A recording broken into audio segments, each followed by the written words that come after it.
In today's video, I'm going to teach you how to create and customize a form in Webflow.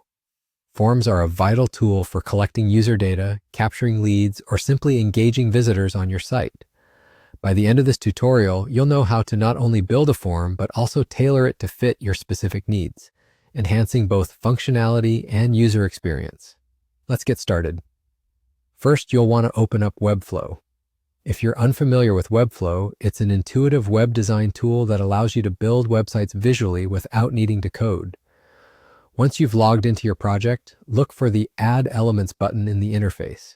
Click on that, and when the menu opens, you'll want to drag a container onto your canvas.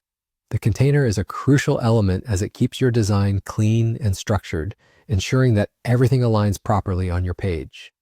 With the container in place, go back to the Add Elements menu. Scroll through the options until you find the form block element. Drag and drop this form block inside the container you just added. The form block is a convenient package containing input fields, labels, and a submit button, everything you need to start gathering information from your visitors. Next, let's dive into customizing the form to suit your needs. Click on the form element to access its settings.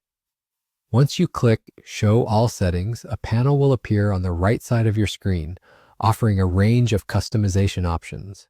This is where the magic happens. You can modify the input fields to add or change the labels like name, email, or message depending on the information you want to collect. If there are any fields that are absolutely necessary, mark them as required to ensure users can't skip them. You'll also have the opportunity to customize the Submit button to align with your site's theme. Change its text, color, and size to make it more inviting.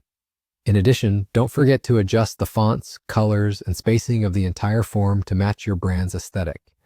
Spend some time exploring these options to make sure the form effortlessly fits into your website's design. Once you're satisfied and everything looks just right, you'll need to hit Publish. Your customized form is now live and ready for users to interact with. And there you have it. You've successfully created and customized a form in Webflow. Whether you're using it for gathering feedback, capturing leads, or managing registrations, your site is now equipped to handle it all effectively.